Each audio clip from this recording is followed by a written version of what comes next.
The world of fitness and longevity is one of the most polarised areas on the internet. Figuring out whether you should be running, cycling, lifting, or rowing feels like a minefield for the vast majority. Luckily for us, my guest today is widely respected in the athletic community for his no-nonsense and at times hilarious approach. My guest today is Paddy Maher. He's a UKSCA-qualified strength and conditioning coach, gym owner, and former university lecturer with previous roles in both Rugby League with Barrow Raiders and Castleford Tigers and in football at Carlisle Utd. Paddy and I delve into a wide range of topics, including the challenge of fueling for performance versus looking good, our jointly held prediction on the future of exogenous testosterone use, how to lose body fat while maintaining performance, the importance of periodization, breathing techniques during performance, the pros and cons of training in an extended fast, the role of carbohydrates in strength training, if CrossFit is functional,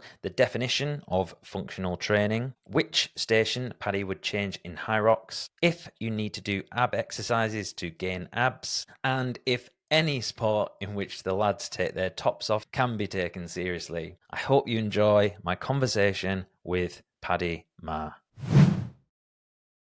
Do you want to talk us through what's your background in strength and conditioning and CrossFit? Like, how did you get into doing what you do today? Yeah, no problem. First of all, thanks for having us on. Really appreciate that. My background went to university after sixth form in Barrow, and I started studying sports science. I didn't really know what I wanted to do whatsoever, to be honest. But one of my lecturers was like a sports science lecturer, and he was also head of academy strength and conditioning. And I thought, that sounds like a cool little blend of jobs. I want to work towards that. And he was just a cool, a bit of a role model. Conveniently, my little he's a professional rugby player. He plays, I don't know if you follow Rugby League, but he used to play for Castleford Tigers. So he got me an internship opportunity there. So I went along, got the job, not really because I was any good, just because I knew Will put a good word in for me, and that got me foot in the door.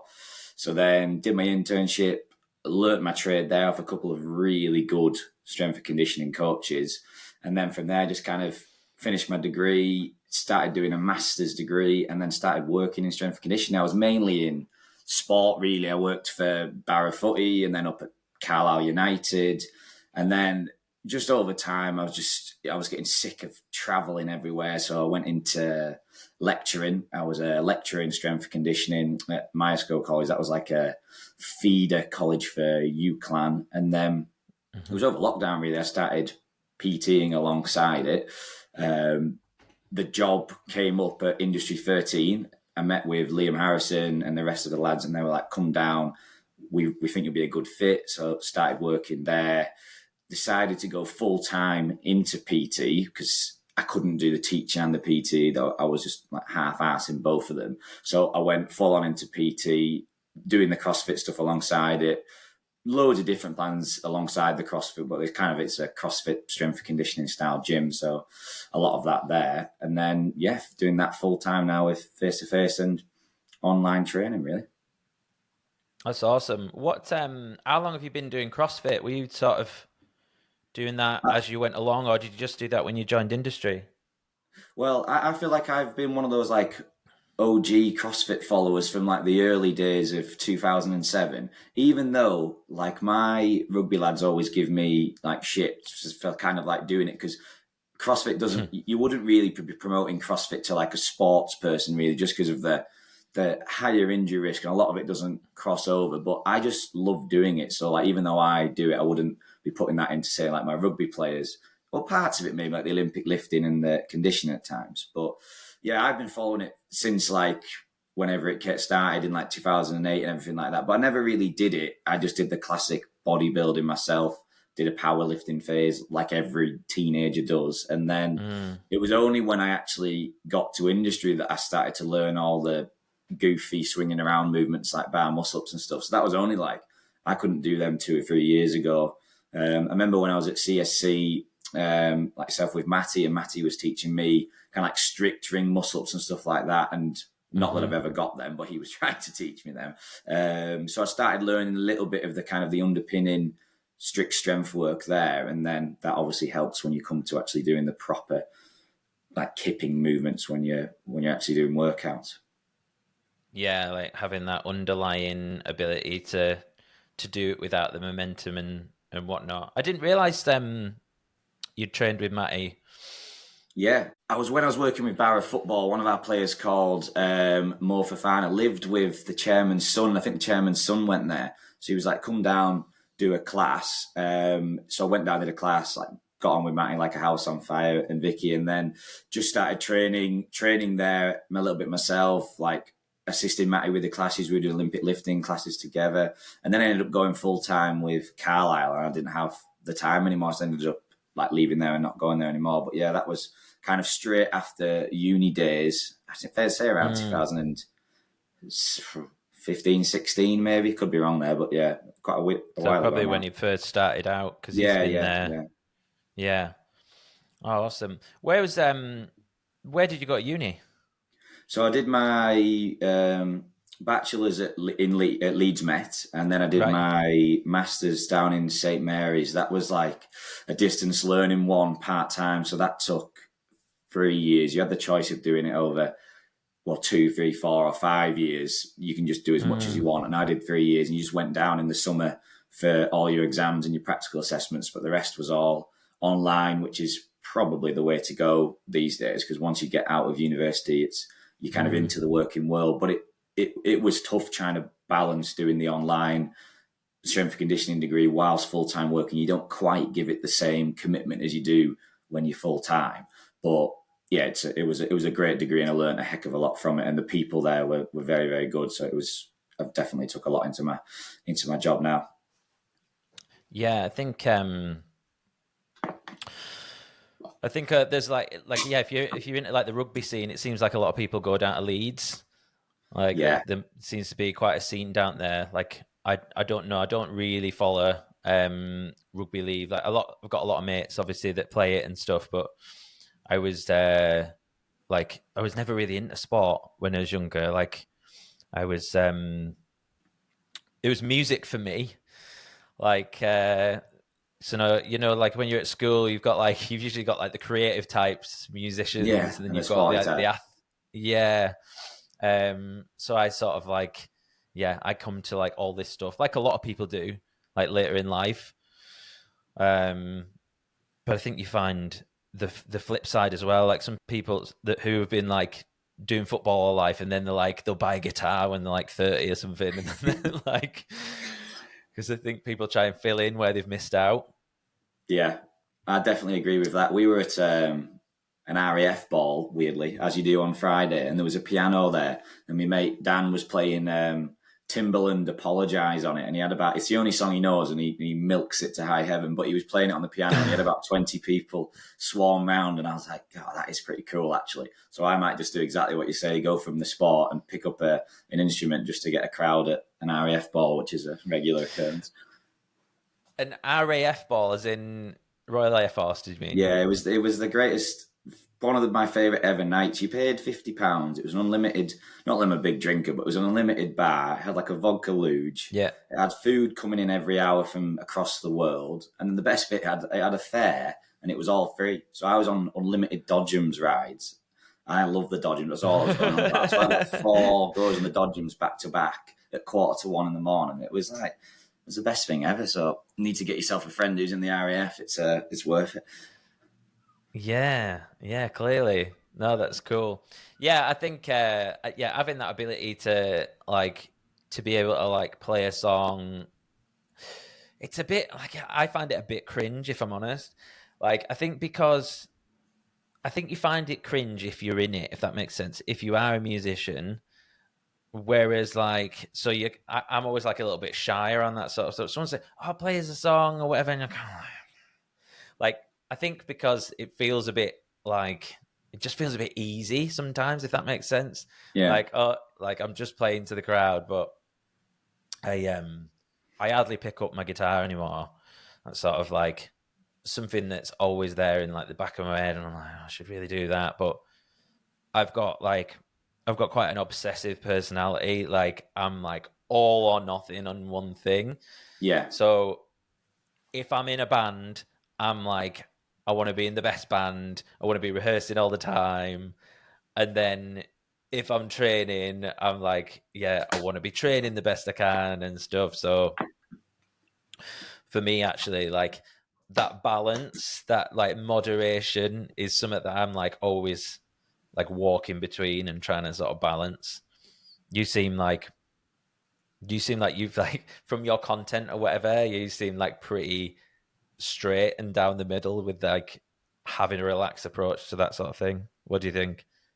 Yeah, I think everything in moderation, really, as long as you can find the time to do it justice and you can fit it in. I don't try and do everything in one go. You find that with this kind of CrossFit style of training, you try and get every single plate spinning and you don't improve anything. So it is trying to get the nice balance of just focusing on certain things that are going to improve kind of like my own performance at the moment rather than trying to work on everything.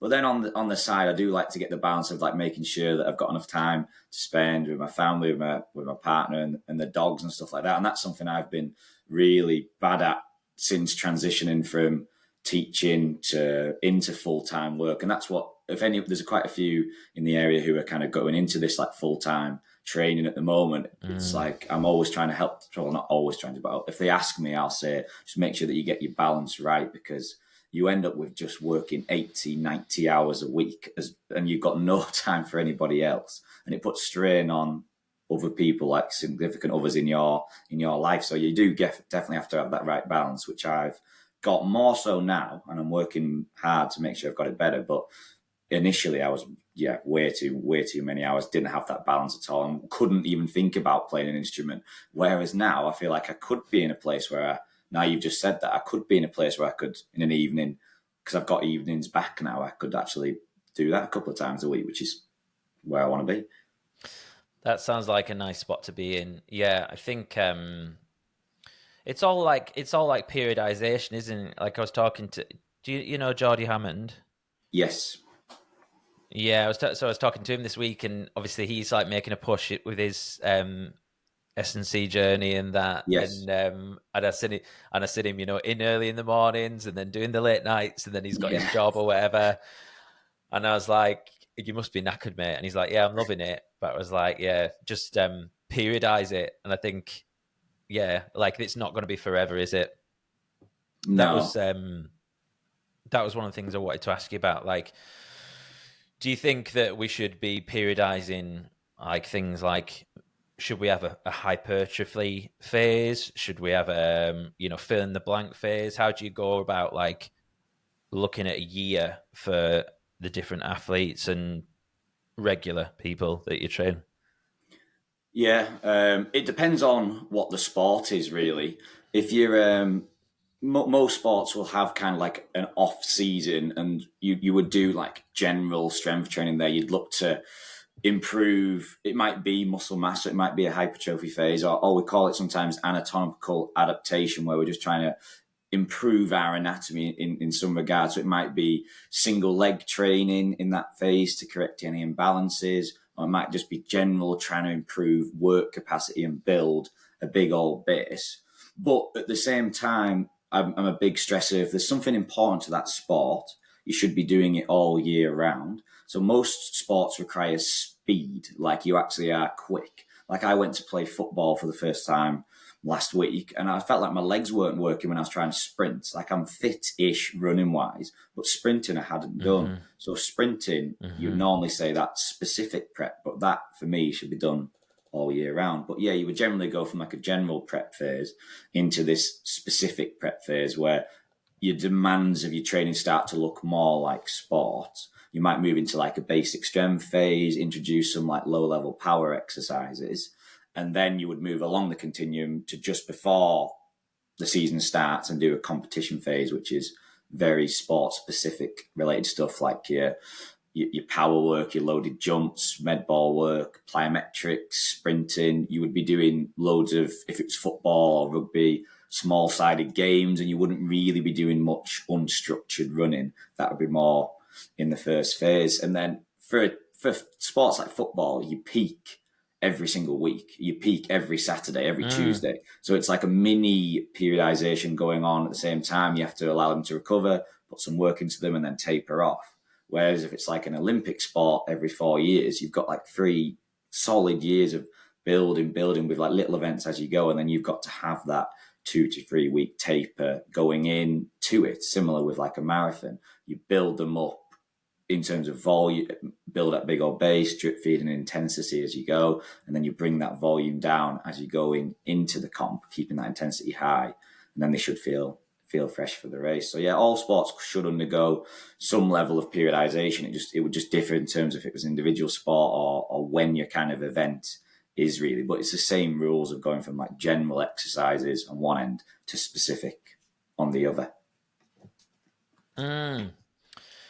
Yeah, it's like there's a lot of maths involved, I guess, with fitting it all in and peaking at the right times.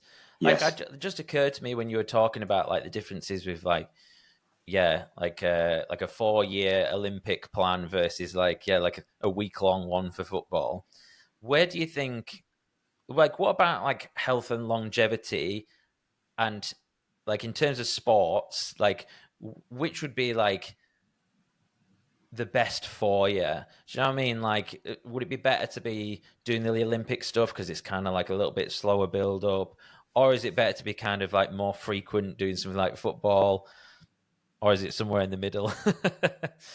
Yeah, I don't think I could give you a proper answer to that question in terms of like, I guess it was which one for your body you could kind of stay injury free. I don't think there's anyone that's looked on kind of like this sport is better for kind of like reducing heart disease down the line or anything like that, because you do hear of like those who do a lot of endurance training can actually like negatively affect the heart, like create striations on the heart. I was listening to a podcast on that the other day, because you are putting the heart under a heck of a lot of stress, like day in, day out. So you do have to definitely get the right balance, but similarly, you can improve the heart strength just by doing the endurance training. So it's getting the balance there. I think it's individual.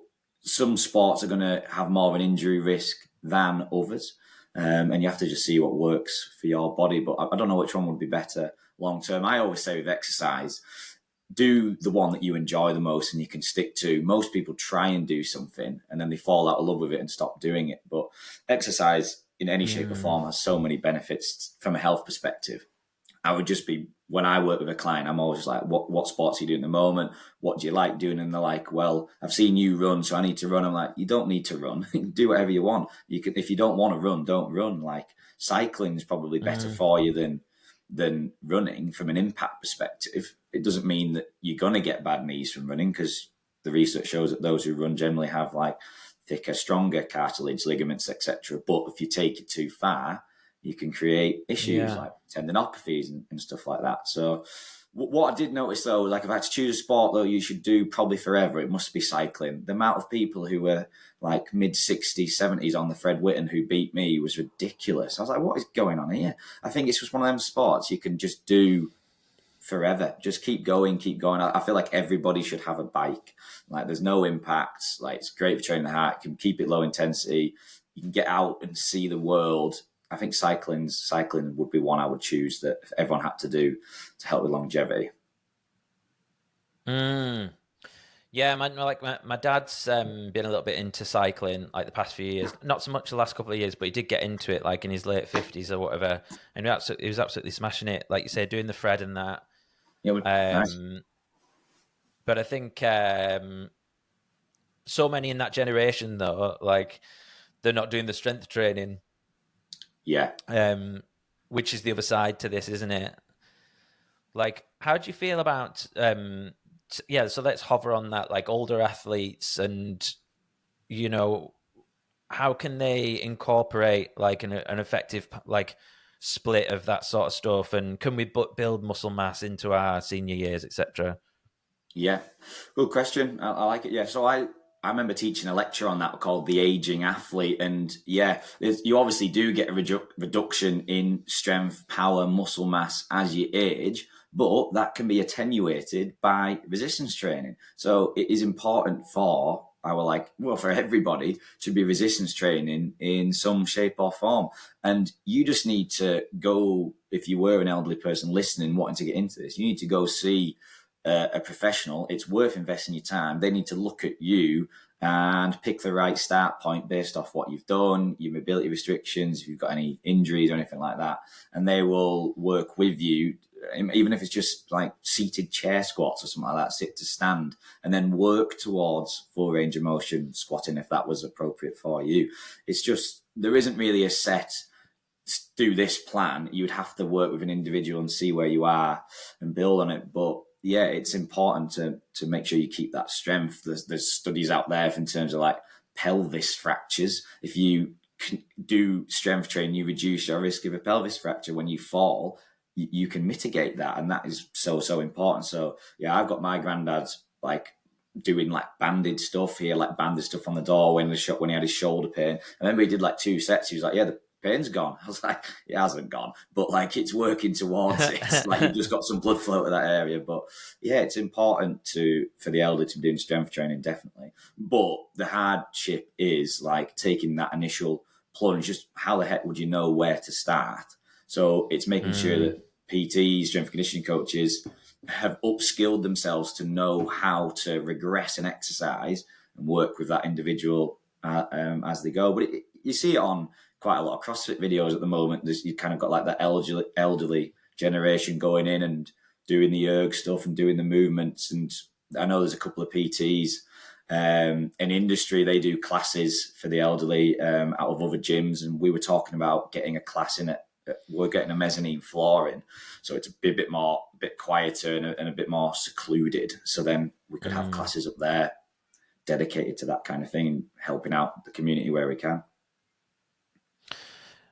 Yeah, there's nothing that fires me up more than seeing like an Instagram vid with like a 70, 80, 90-year-old like deadlifting or something. Like it's like literally the best thing ever. So like, how old's your granddad? 87. Wow, right. I know, yeah. So I've got one grandparent left and he's 89. And he's incredible. Like honestly, he looks like he's 70. And his thing is like, I'm always trying to learn as well. I'm like, what's he doing? Like what are like the core principles? And he's just always moving. He's always moving. He's always out walking. He's always out getting the sunshine. If he has a heavy meal, he'll go for a walk to burn it off. Like he's got like the better diabetes. Is it type 1? Type 1? The one that's not as crippling. Type 1, isn't it? Type 1, the one you're born with. Type 2 is the one related to like obesity and being overweight, isn't it? Yes, yeah. So the one that's just easier to manage. But yeah, so he's got diabetes, but like he takes some pill for that or whatever. But he's just always moving, right? And but I do think But the only thing, like I don't know if he strength trains. I see he had some dumbbells the other day, and I was like, do you use them? And he's yeah, I'll go out in the yard and I was like, all right, and so maybe he does. I don't know, but. I was like, you want to get squatting, get him in the front rack. Yeah. The hardest movement. Yeah. So, but yeah, no, it's amazing. Like that for me, I don't know if you're the same, but like, just like long-term goal. Like, I just want to stay as functionally fit and as healthy as possible. Like, I haven't had kids yet, and I would like grandkids. So it's like, fucking hell, I better like keep everything in good nick. Definitely. I find that more and more with plans now, when I say like, what are your goals? It isn't like a 6-pack, even though that would be nice. And most would take a 6-pack. The main thing is just making sure that when they're 50, they're fit and healthy. And I don't know what age it is, like just after 30, I presume, where you just kind of change your thought process a little bit from like in your 20 days, you're like, obsessed, aren't you? Like the amount of photos of me in the mirror I've got on my phone when I was 20, just obsessed with getting a 6-pack. And like, I like a 6-pack now, but I like food and I love training. And I feel like I've got a nice blend at the moment. And I'd rather just focus on being fit and healthy. Like a lot of the time, if I end up with a little niggle, it really, really annoys me. I'd rather just have no niggles, enjoy my training, and have just that better balance that way. But yeah, when you're 18 to 25, that was not my thought process. It was just smashing the gym like 4 hours a day, eating tuna and spinach, and that was about it. And then hoping for the best.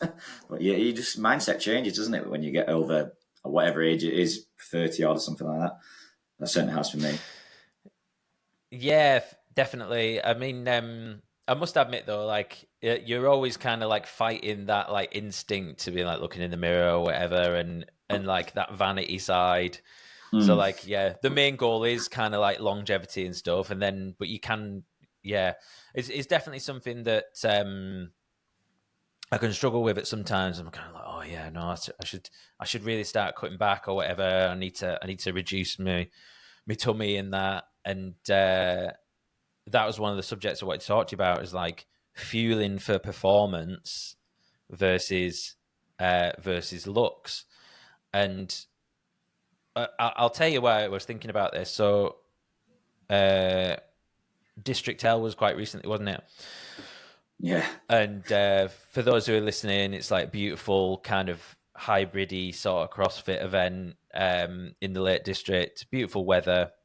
Everyone's got the tops off. And so like the week building up, I was like tapering. But then I'm like, well, I need to get the carbs in. But I hold carbs. Like I can just fluctuate really quick. So like my belly can just go like like every week. So if I cut back a little bit, I'll like trim up real quick, and then the opposite. And maybe there's some sort of mild intolerance going on there with wheat or whatever. But like but yeah, we're at the event or whatever, and then I catch the pictures of myself, and I'm like, oh god, a little bit of a dad bod going on there. And then I'm thinking, right, if I'd have just like, maybe I shouldn't taper. Maybe I should carry on training all the way up. Maybe I should not smash in a load of sweet potato as much like during the week or whatever. And it's like, I don't know. I just wondered, do you have any thoughts on that? Like, how can we get that balance right? Or maybe I was just too fat to begin with. I don't know.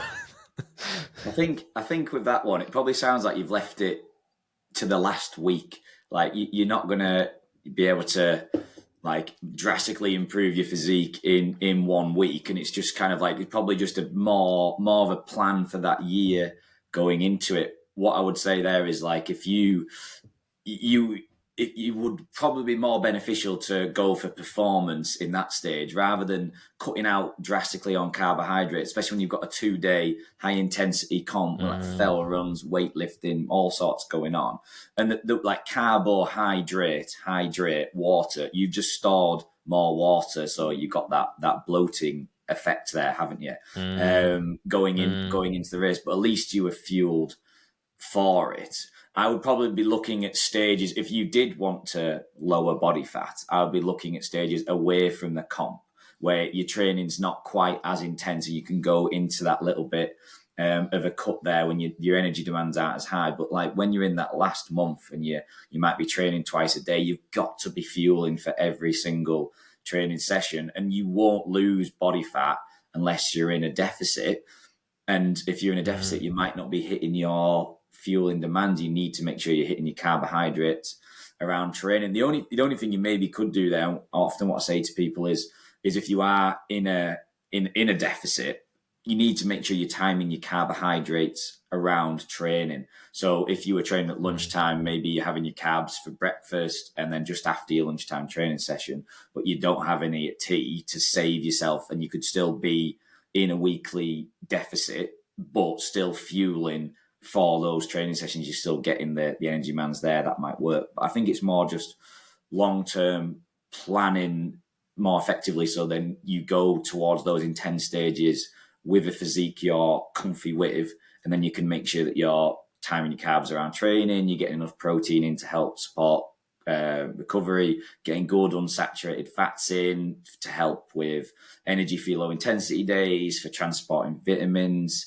You're getting all the antioxidant stuff in there, all the vitamins and minerals, and then you're ready to really attack your training sessions. I think there's nothing worse than being underfueled for a training session. You can feel it, you feel waffy, and you can't maximize it. You feel sick, and you just feel like you've had a dreadful training session. So you're just probably not planning there.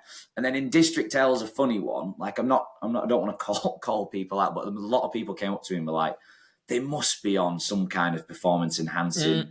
So, and I think I was like, probably.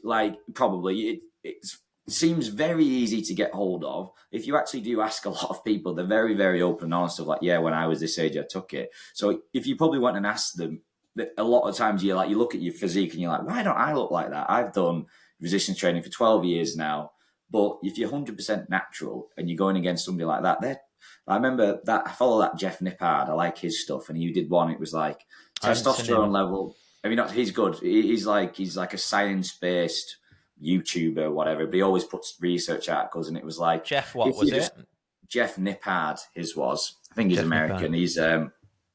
He said like if a regular person can have testosterone levels within normal limits of like 350 to 800 or something like that, like maxing out at 1,000. Whereas if you just take in like the anabolic steroids, it goes up to 10,000. So like how can you compete against those people, which is annoying. And I think that's why like High Rocks, correct me if I'm wrong, has got drugs testing in it now. CrossFit does at the high level, and it might start nipping it out. But most people have built their bodies on those anabolic substances, and it stays. Like you can obviously lose muscle mass, but when the studies compare those who've been on steroids and not been on steroids, the cells have changed. So what I would say to you is that don't compare to those who've taken steroids when you're on your own journey kind of thing, and just focus on improving your own physique where you can in your own performance. Not saying everyone has. There's genetic outliers. Some people are just jacked Greek gods, aren't they? And others have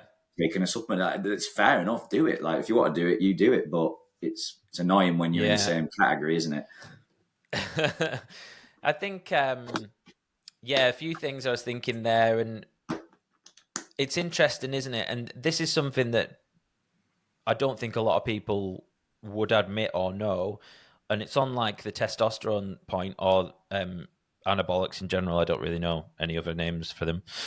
Yeah. But like there's something going on with like that muscle memory, isn't it? So it's like if you've been able to activate that muscle better for a period on anabolic steroids or whatever, then you are going to have some benefit later in life, like provided, like that's the argument, isn't it? Like, because I know like a few lads that have had them, and you're kind of like, oh yeah, but I don't get any benefit now, and I'm like, probably helped you.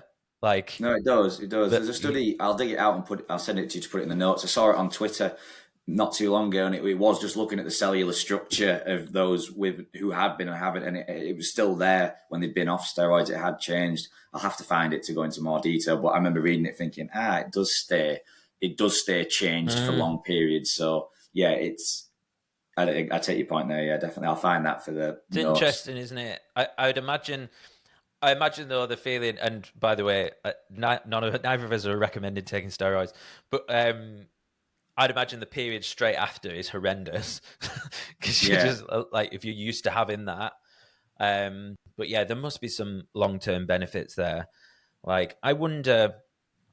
I've been thinking like in the next like 5 or 10 years, do you reckon, or even sooner, do you reckon there'll be a little bit of a movement to like be like pro T and pro anabolics? Like, I don't know. It's just, people seem to be talking about it a lot more now. It's like, it's less hush hush. Yeah. That's really weird. I don't know if you sat behind us last night. We had this exact conversation. I was doing my garden last night. I had a couple of mates around doing the garden, and then we went to the pub for a beer afterwards. And one of the guys said, "Do you think it'll just be a bit more like everybody will be having it? Everyone will be able to like give you it, like doctors, GPs, and whatever, like or trained, whatever. They can just give it a bit more on prescription or whatever for like TRT and whatnot." And he's asked me the exact same thing. And yeah, that might be the way it goes. The thing is with like testosterone. Like some people do need, if you've got the levels are lower than whatever it is, 350, I can't remember what it's micrograms or something, then it may be worth it. Yeah. But for most normal people, testosterone doesn't actually necessarily, having more testosterone doesn't necessarily lead to more muscle growth. Within that study, when they looked at people within the normal range, like 350 to 750, the ones who gained more muscle didn't necessarily have, after like the 12-week period, necessarily have more testosterone. So if you're in normal limits, more testosterone doesn't equal more muscle mass. So it's not really like Why? that What's necessary. that about? What's going on there? I don't. It's to do, apparently. It's not to do with testosterone. It's to do with androgen receptors. When I was reading the research the other day, so it's more to do with the level of androgen receptors you've got in the body rather than actual testosterone. I just thought it was an interesting study because everyone thinks, you would think that those who've got more testosterone with more muscle mass, but it wasn't like that. Some people had lower testosterone and could lead to more muscle mass after the 12-week study. But that's if you're within normal limits. So it's probably worth, well, not worth, because again, I don't know how you get like the TRT tested, and there's loads of clinics out there, but like, how do you know they're reliable? I actually text my mate who's a GP, and I was like, what do you actually do for like TRT? And he was like, well, you would come in to the hospital or whatever, and then you go see those in endocrinology. And I would much rather go see an actual specialist in the area if I was going to do it, rather than just, somewhere, a clinic, even though they might be like perfect and really, really reliable. I just worry that because they're not like registered with the NHS and whatever. But yeah, it's an interesting topic. I don't know where it'll lead to. Yeah, and there must be, like, I wonder, like, if there's any like short-term fluctuations with when you get taken. So if you have it first thing in the morning, fasted, versus going to your GP in the afternoon after you've had some lunch or whatever, like, how does that change? And then you've got like free testosterone is another thing, and sex hormone binding, and there's all these different things. So I don't think it's like mega straightforward. I did actually start tracking it as of like about 18 months ago, because I started becoming a little bit more aware of this stuff. And I actually thought I had low testosterone because I was like a bit lethargic or whatever, like a little bit of like depression. And then I was like, oh, I wonder if it's like testosterone. Like, it could be like, but I wasn't going down like the replacement thing, but I just started looking at, listening to like Huberman Lab and stuff, and like what are the natural ways, to increase it, getting your sunlight, good foods, making sure you sleep in, all that sort of stuff. And it did actually start to rise, like, just naturally. And it's interesting. Who knows whether it's a placebo? But when you start like paying attention to it, and you're like, yeah, I can definitely feel it. And then I felt like it dipped recently, and then I got it tested, and it literally, my results showed that it had dipped as well. But I think it was like post District L, and obviously a big event, like, it can probably like have an effect on your levels dropping down as well. So yeah, I'm dead interested in all this sort of stuff. But one of the things I wanted to ask you about was just rewinding a little bit. So we were talking about like body comp and fueling going into a competition. So example, right now, I'm basically training for my next thing is High Rocks Birmingham in October, and which is like 3.5 months away, something like that. Yeah. Now, if you're a consumer of like the High Rocks podcast and stuff like that, the kind of culture is you got to fuel, like, just eat more. Like, that seems to be like what a lot of people say. However, like, how would you approach like going through doing a bit of a cut during like the next 4 months? Like, how would you place it? Would you do it like a month before the event, or? Yeah, good question. I think that would be very much so on the individual. I would first of all want to have a see of what you're actually eating at the moment. And remember, we're personal trainers, strength and conditioning coaches. We're only here to advise. This level of kind of detail, for me, I always like outsource.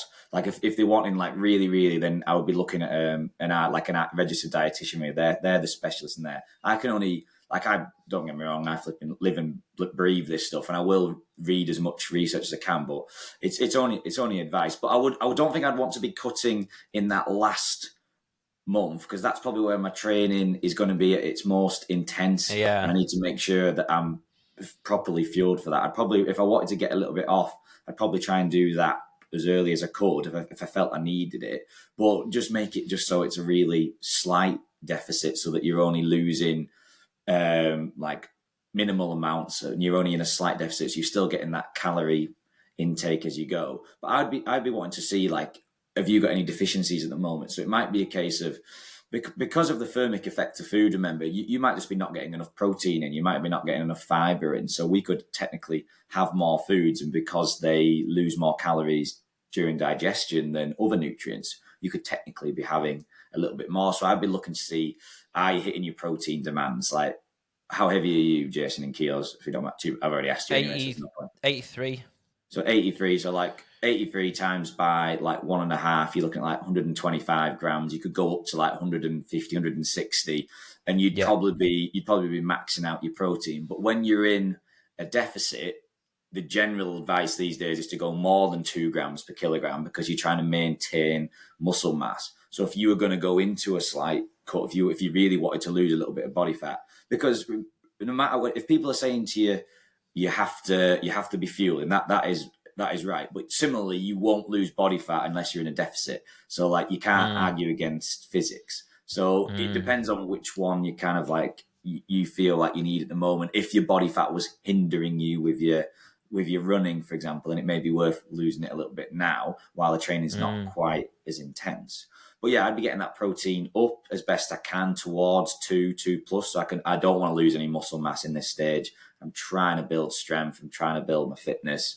I'd be looking at that. And then I'm making sure timing carbs around training, like we talked about before. So there's an easy rule to remember, really, in terms of grams per kilogram. Every hour before your training, you want 1 gram per kilogram of carbohydrate. So if you're 4 hours away from your training, you want 4 grams per kilogram of carbohydrate.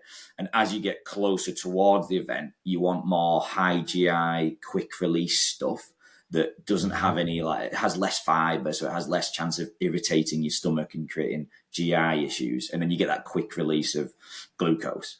And similarly, straight after, I'd also be wanting that quick release sugar. And then I'd get back to my kind of my whole grains and my vegetables, fruits, that kind of carbohydrate base for the rest of the day, and trying to hit my targets, whichever they may be. Now, if you were kind of, it's a tough sport, High Rocks, and it's an hour and a bit in duration, isn't it? There's a big carbohydrate demand in there with the intensity alongside fats, but your training often is ridiculously high intensity as well. So you need to be building up your carbs as we go. For general kind of gym goers, it's about 3 to 4 grams per kilogram in the whole day.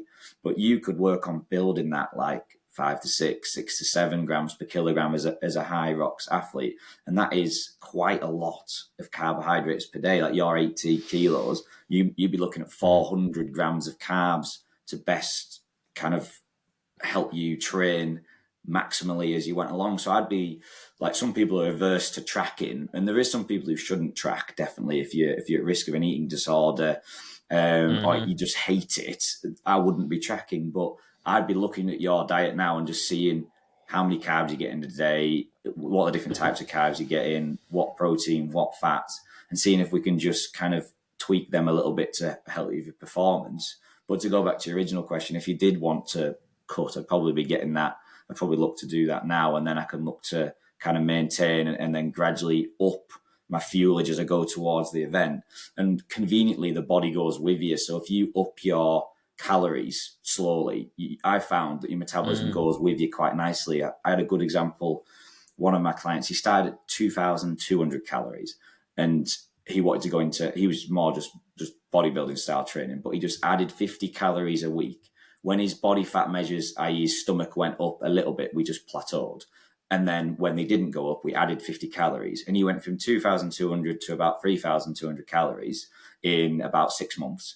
And he gained an inch of body fat. And you can lose an inch in a week. It's not that hard to do. So you find your metabolism comes with you. So after you'd got out of your cut, you could start reintroducing calories slowly and probably having more and more and more. And you probably won't gain much body fat because your training volume will be going up, your intensity will be going up, and it should all work nicely that way. Right. But it's a hard question. You definitely need to get your fueling right for your training. But if you do need to lose body fat, I would probably advise, like, we've only given it like 5 seconds for just before you asked me the question, I'd probably do then. I wouldn't want to be trying to lower my calories at the most intense period of training. I feel like I'm happy with that statement. It would be counterintuitive, but it probably could open a big discussion, and that would be something where a registered dietitian might go a bit differently, but that would be my thoughts. Yeah, it's got me thinking, like, maybe I need to up my game in terms of I don't calorie count. Yeah. People go, obviously, but I don't calorie count. Just because in general, I know how to manage my weight or whatever, but it's the intensities of it's getting that fueling right. Where, so, like, let's say I don't know, like 6 months ago or whatever, when I was training really intensely, I was like mega strict. I realized that I didn't respond well to gluten. So I basically went kind of like paleo, primal, sweet potatoes, fibrous veggies, lots of animal protein, and then some like legumes, like black beans, and I was having loads of them. Have you come across the 4 Hour Body? No, go on. It's a book. It's a book by do you know the guy that did the 4 Hour Work Week, Tim Ferriss? Oh yeah. Yeah, so he did a book called The 4 Hour Body, and it's basically, his whole thing is around, he calls it the slow carb diet. So it's basically you can eat as much as you want. You have one cheat day. Not that I would always take advantage of them, to be fair. And it was basically, you would have a lot of legumes and beans with sort of every meal. And I don't know exactly what's going on there. But do you know what? Like, actually, in terms of like body comp, I responded really well to it. Like, but I would say the only thing was, like, I was really lean. Like, not really lean, like not mega lean, but I didn't have much mass, despite, So anyway, so then I did Hyrox Pro in March, and I was like, right, I need to fuel more. So then I started eating more. I started reintroducing like sourdough bread and stuff. I'd heard that like CrossFitters are big on wheat as a good thing to fuel performance. And I did feel that I performed better, but I got fatter. So a long way of saying maybe I might start looking at some of the things you're recommending. And it's interesting what you were saying about... No, go on. No, I'll let you finish, sorry. It's interesting what you were saying about like ramping up those carbs and like slowly introducing them, because you can like, okay, like what's the effect? And I suppose what you're then doing is allowing your body to get better at utilizing them, rather than just smashing in a shitload of sweet potato like 10 days out from the event. Yeah, is that right? Yeah, I think to answer like the first bit you talked about, like, the 4 hour one, I always say to clients, like, whichever diet you choose needs to be one you can stick to. So I won't mention his name. One of my Raiders boys said to me, I'm doing keto. And I was like, why are you doing keto? And he's like, because it's the best way of losing body fat. And I was like, providing you're in a calorie deficit, it doesn't matter. He's like, yeah, but I'm not having carbohydrates, blah, blah. I was like, but you're a rugby player. You need the carbohydrates. Keto isn't better than paleo Mediterranean diet. I was like, the only thing is you're in that calorie deficit, and that has been proven beyond belief now. So keto, if that works for you by restricting your carbohydrates and you're not a big carbohydrate fan, and then do it. But if you can't see yourself doing a diet in 6 months, it's not the one for you, and you're not helping yourself there. So like I just try and help my clients hit numbers to start with, like hit the macros, and then we work on hitting certain rules. Like we want 80% unprocessed, but we acknowledge that some may come from processed because we're people. It's convenient and it's easy, and the evidence isn't there to say if you eat processed you're going to die. So I allow them to have it because I'm a realist, and that's just how people work. If you say you can't have any of that and you can only have this, you set people up to fail. And you probably felt like you lost loads of body fat because that diet you were on, it's kind of good foods, isn't it? It's like, it's whole foods, very, very nutrient dense, not loads of calories. And that probably should be part of most people's diet. There isn't like magic real foods out there. There's foods that work for you and foods that won't. But I always just say, keep it simple and keep energy balance in mind. If you're trying to lose body fat, as long as you end up in that slight deficit, you will be there. I think from kind of a gut perspective, you want a variety of different bacteria, don't you? You want your fibers in there. You want a nice colourful plate of vegetables, that kind of thing for your gut. And that's why I always push the non-processed as best we can. But yeah, I think just keep it as simple as possible there. And then I do like when you said about that you don't track, it might be interesting for you to track just to see the numbers. The numbers say you should have 4 to 6 grams of carbohydrate per kilogram per day. Have a look and see what you're having. You might only be having 100 grams. And then you can gradually start introducing carbs and training the gut and see how that works for you.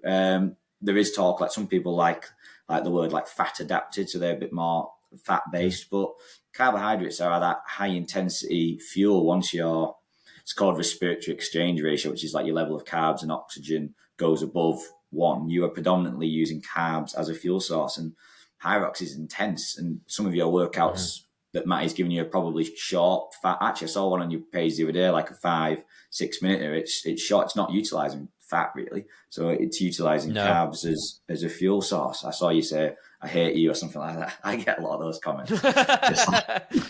It's funny, isn't it, when you write them that, maybe overprogram that one.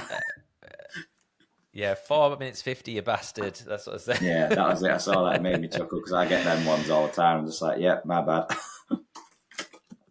Yeah, no, it's interesting because I've been doing like a sort of a bit of an off-season thing. So, and I've been throughout the summer, most of the summer or whatever, spring, just lifting heavy, increasing the tank, lots of aerobic runs or whatever, a few races, and then but then it's very easy to like realize, like training's easy. Like, fucking hell, like this is easy. I go into the gym, I chat to people, I'll do a heavy set of 3 or whatever. And then I'll go for a long run on a Sunday. I'm like, this is fucking easy. And then you realize you get back on plan, and then you start doing the conditioning work. Fuck yeah! Like it's that conditioning work is you've really got to get in the right headspace, haven't you? Yeah. To like readjust to that. How do you like to like periodize your week? There's quite one of the lads at the gym messaged me the other day. I don't know who they are. They're called like WOD Proof or something on Instagram, and it's like from Switzerland, and they put studies out each day. But I don't know like what their background are. Are they like research scientists? But it seems quite good research, and they always put like study limitations. They seem like they know the stuff, and they did like a 12-week of like strength Monday with a WOD straight after, repeat that kind of format, or strength Monday, conditioning Tuesday, strength Wednesday, conditioning Thursday. And they showed that the group that separated it got the greatest improvements in fitness through and strength actually. They did like a 2K ski, they did a 1 RM back squat. That was their like test they did, general test that you would do. And they were better splitting it. So that's concurrent training which is what we do. Like we try and train for strength and endurance, and like what's the best way. And I was wondering, how do you feel you respond better? Do you like a strength day, conditioning day, or do you like it kind of both on one day, or have you never really thought about it? Honestly, I'm not sure. I don't know if I don't know if I would even know what's best for me at the moment. Like, so basically last year, like I only joined Cumbria Strength like just over a year ago. So before that, I've kind of just been doing my own thing or whatever. But yeah, so that's like the first time I really got into like conditioning, and I went on plan with Matty. I did 6 months. But honestly, not sure. Not Yeah. sure. So I would It's be hard to fit totally everything in, though, guessing. isn't it? You've got to fit in Yeah. like all your runs, your long run, your middle distance runs, your tempos, your intervals, and you've got your strength training, your upper body, your lower body. You've got to get good on all the 8 disciplines. It's if you did Yeah. everything separate, it's like that's what I said to the person who asked me. Like in CrossFit, there's about 700,000 exercises you've got to try and get good at. It's quite hard if you separate everything and follow the rules, because a lot of it is skill based as well in CrossFit. Like it's not as much of it as a fitness thing to start with. It's just learning the like bar muscle ups, like learning double unders, handstand push ups, all those weird movements. So you can do those kind of on the same day because it's not as intense at the moment. But when you start putting them into workouts, it got me thinking like maybe we should just try and do all the strength on one day and then all the conditioning next day. And I might do it in my next block. I've got quite a few in the gym who follow my own program. They've been with me for ages, so I've just moved them on to like my plan. It's like what's Paddy doing kind of thing. And in the next block, I might try. So like strength is going to be, we're going to do cleans, we're going to do back squats, we're going to do push and pull bench press, we'll do some core accessories. And the next day it might be like 3 8-minute metcons, and then later on in the week it might be a 40-minute longer one and another strength session, and see how they respond. Do our own little in-house study on how people feel. But it definitely got me thinking. We're quite new to sports science, really. It's only been around 10 15 years. Studies are impossible to kind of control, so we don't really have like perfect answer to any question, and there's not like one way to skin a cat. You can do multiple ways and improve. Like it'd be interesting. Are you going to the Hunter McIntyre one? Yes. Yeah. It'd be interesting to see You. what he does, and his way won't be the best for yourself. Well, it might be the best for you, but it might not be. So it's kind of it's just having that analytical skills to pick out what he's done being the best. There must be traits in there that you can apply and you're not thought about, but doesn't necessarily mean it'll all work for you. We just don't know is the answer to most sports science questions. Yeah, I think this it's so true, like what you were saying, and I've been chatting to so one of my mates is kind of like flirting with the idea of doing a Hyrox, and his fitness levels like not really there. He's sort of like a bit of a beginner, really, and he keeps texting me like trying to get like the highest leverage, like what's the most bang for my buck, and I've got some questions around that sort of stuff, and I'd be like, obviously I'm not a strength and conditioning coach, but I'm like, honestly, I feel like it's all of the above. Should I be doing zone 2? Should I be doing sprints? And I'm like, bit of both. And from the only thing I can garner from having been on plans or whatever, it seems to me certainly it's like to get to be the best all-round athlete, you need to do a mixture of things to be like forcing all these like mini adaptations with all the different areas and things, and it's like, but then the other side of that, in terms of like wanting to look good and stuff, the extreme side would be bodybuilding, right?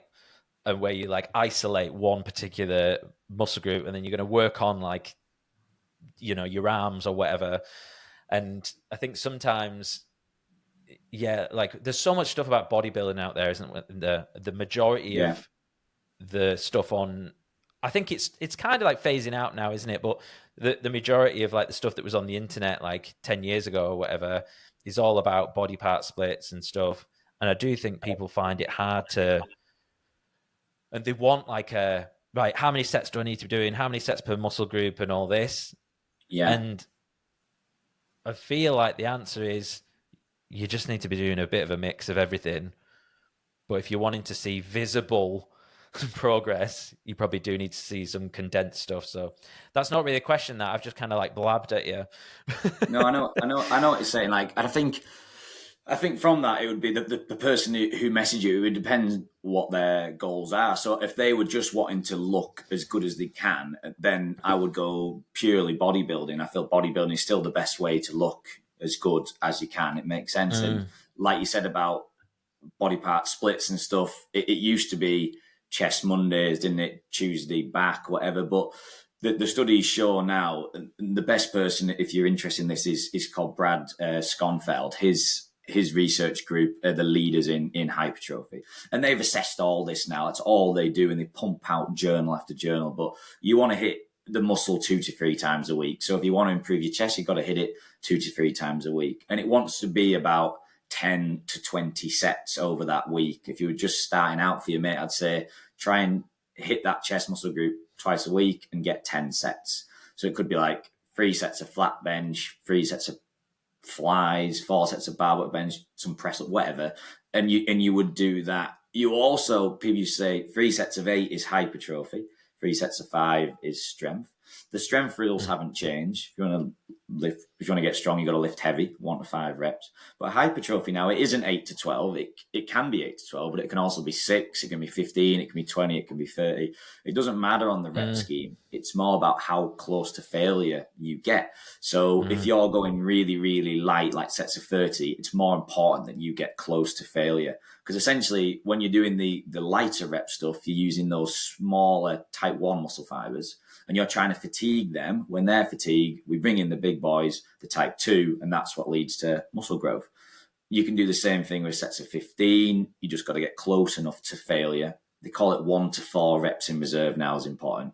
RIR. So essentially what I would say to you, mate, is every time you're in the gym and you're doing your dumbbell bench press, if you could do another 5, that's probably not going to lead to muscle growth. It needs to be somewhere between 1 and 4 reps in reserve. And I would just follow those rules as I went through my gym training career. In terms of what we're talking about, in terms of like improving running and improving strength at the same time, that kind of goes back to our concurrent training, really. Like, and I think the newer you are, you want to just focus on a couple of things and spread the stimuli by at least like 24 hours. The more advanced you get, variation is a key principle of training. So people who've been doing it for 5, 6, probably Hunter McIntyre done it that long, he can have more variation in his training on a day-to-day than somebody who is new. And then from a running perspective, the difference probably between Hunter and your mate who's new is the research supports that new people should follow the 80-20 rule. Probably most people. So 80% slow, zone 2 and below, 20% in the higher training zones. So for your mate, I would say I'd probably just do 2 runs a week and keep them dead easy, annoyingly easy. After you've done that for 4 weeks, maybe drip feed in some interval work, and that would be your 20% work. But earn the right to get the intervals first and reduce your risk of injury. But that 80-20 rule doesn't apply as much to those who are ridiculously high level. They can add in more intensity probably, but you can't get away from the fact that marathon runners, like the best in the world, they run 150 miles a week. Like, it's volume. Yeah. Volume is the biggest thing for them.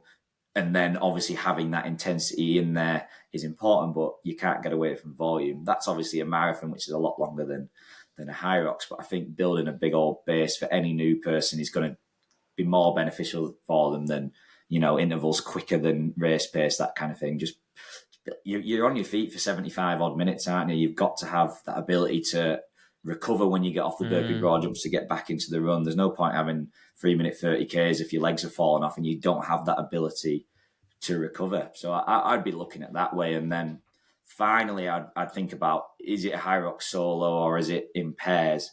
I feel like in pairs, it's very, very running focused. And then when you get back into the gym, it's a bit more anaerobic, isn't it? I did one the other day and on the ski, we were just doing 100 meters each. We were just like spanking it for 100. Then because it's such a quick change over the ski, and I don't know why you do like 250, 300 meters for me. I'm just controlling my heart rate, passing it over 100 meters. You're done in 10 seconds or whatever.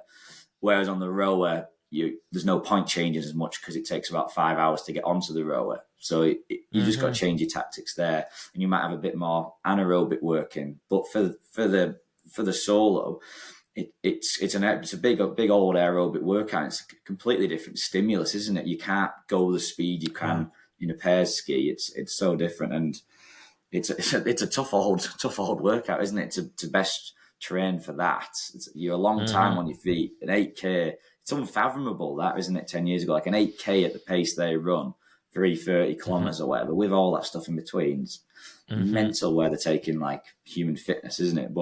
And we're just following along in their footsteps, which is just better for us. Yeah, I've not done it. I've not done a doubles. Yeah, I've done 3 singles. I'm supposed to be doing a doubles later this year. But they haven't released the Manchester date, so that's the one I'm aiming for a doubles. But that's totally different, isn't it? I imagine a doubles is probably closer to like CrossFit, sort of, because it's more intense. I agree. Yeah. Like in a weird way, I feel like I'd rather just kind of like do like I'd rather just like go steady on the ski for like 1K or whatever than do the really intense hard strokes, then come off it. Because like, I think I'm not used to that intense. Like when we did the comp at the CSC earlier in the summer, and it was quite intense on the ski, and it's like you just feel like you're gonna be sick. Yeah, I didn't feel great on that. I felt awful. Yeah. I guess that's that lactic build-up, isn't it? It's it's something else. That's something I've asked Matty actually specifically. I said I really want to improve my ski power. Yeah. And he said to me, he said, well, your ski isn't that bad. That bad. Like, it's okay. I can do is it 2 minutes per 500? That's like the kind of rough kind of thing people 8-minute 2K kind of thing. Yeah. But I was like, no, I feel like there's something more to it, as in I feel like there's something that tracks over from the ski. Like, I feel like anyone you see who's really good at high rocks seem to just like be able to absolutely smash the ski. Yeah. And although you don't get that much, maybe you can't make up that much ground on the ski. Like, what else is going on? That's what I think. No, I agree. Like with the ski, I think it's the hardest proxy. Yeah, I completely agree. I think it's the hardest machine. Like when we do like row bike workouts, row bike ski, the ski for me, I just can't produce that power on the row. When it's at like calorie an hour, I could sit at 1,400 calories all day. I find the ski 1,100 calorie an hour. I just don't have it. Don't have the ability. I don't know if it's a technique thing or I've just not put as much hours in, like you said, doing some like out and out anaerobic training on there, or even just getting used to like big aerobic based stuff on there, doing your longer intervals to get used to the repetition and getting more economical on there. And then what I was also thinking for yourself is maybe, is it just like strength as well? Is it like a strength and power thing that you could maybe improve that would then improve your pulling stroke? That's the beauty of strength and conditioning. To go slightly off topic, but like you can improve your just general overall strength doing like squats, deadlift, bench presses, rows, that kind of thing. I remember reading a study and it improved like golf club head speed, and you could hit the ball further just by doing basic strength and conditioning in the gym. And that's why it's taken off in golf. So for yourself, just by doing, which you're doing anyway, but just carrying on getting strong and powerful should cross over to your ability with that anaerobic kind of 10-second work on the ski. If you're doing your pairs, depending on how you do it, that'll probably give you big dividends just as much as actual ski training will as well. And if you get the blend of both, then you'll be fine. But I like that, like looking at my weak points, like what's the worst thing for me on there. When I did that one, it was the lunges at the end, like just under my ass, cramped. And I genuinely, I was like doing the wall balls, and the first rep was touch and go wherever I could move. It's like, what the hell is going on here? Like, it was weird. I felt good about 30 minutes in, got into it, and then just them lunges, just bloody hell. I was like, what's going on here? I've never felt that before. So, mate, the lunges are the same. Yeah. When I did pro, like the lunges were so tough, like that 30 kilo sandbag. And what races have you done? Like how many, what? The only high rocks we've done, like I actually signed up for the one in where's the one in October? Is it in Birmingham? Birmingham, yeah. Yeah, it was my brother's wedding. He's getting married out there, so I was going to do a pairs, my first pairs. So we've only just like simulated it in the gym, so we've never actually done like an Right. official, with the Okay. championships and whatnot. So we just did, which was probably more annoying because like we only had a certain amount of sleds, so you have to like take the weight off the sled, put the rope on. So we lost time there, but simulated it as best we can. Done a couple of those, and we usually do like a Thursday team sweat where we do kind of like high rock style. Saturday morning for us, we do like that style of training. It's enjoyable and it's low Yeah. skilled, and you just lower skilled than CrossFit, so you can just. I love just the team based send it stuff. So yeah, that's the main one. But I've never done a solo, and it's something I need. I will do. I will book whenever those Manchester tickets come out again, and then yeah, I'll give Yeah, an get it insight. But done. the rules of strength and conditioning apply across the board. That's the beauty of it, really. Like no matter your sport, there's things that you would apply to high rocks and golf. There'd be crossover there, and it's such a different sport. Can't go wrong being strong and powerful for most things. Having an aerobic base, it helps with everything. Yeah. Yeah, for sure. What do you think about I want to talk about breathing as I breathe. I want to talk about breathing. So like I first found out like I read have you read that book by James Nestor? Is it called Breath? It's all about nasal breathing. I read that a few years ago and I really got into that. And then I started paying more attention to breathing through my nose. Then I got into like high rocks trading, and my first high rocks, I actually did it all nasal breathing because All I right. just built that ability. I used to be able to do a 5K best effort nasal breathing. I did like a 22 5K nasal breathing like a year ago. I could do it faster now, but I mouth breathe. And you can see my extreme like personality coming out here. So like my first high rocks, I'm like, and then anyways, and then my second high rocks, which I did much better, but I was a lot fitter. I'm like, like full on breathing. Like I've done like the Wim Hof course, so I'm proper interested in all this stuff, and um, I'm sort of like obviously. So by bringing in all that extra oxygen, let's say mouth breathing, yeah. Obviously, you've got more oxygen to use, Yeah. and it's ramping up your heart rate. So it's kind of like how can we like look at like breathing? Let's say during a high rocks race, because I'm like, in some ways, like ramping up your heart rate helps, but like, but at the same time, obviously, it's very stressful on the system. And then just recently, I've kind of like switched to like a totally different style where I'm like, let's talk. I'll tell you an example, like wall balls. Yep. So for a while, I was like really like focusing on like exhale at the top. Sorry, yeah, exhale and then kind of breathe and brace and catch and then do that. And then just recently, I kind of like I threw it all out the window and I just started kind of just doing whatever and just kind of like just kind of trying to relax a bit more as I'm kind of throwing it up. And I wasn't really thinking about it. And I feel like I've been performing better. Yeah. Any I thoughts on any of that?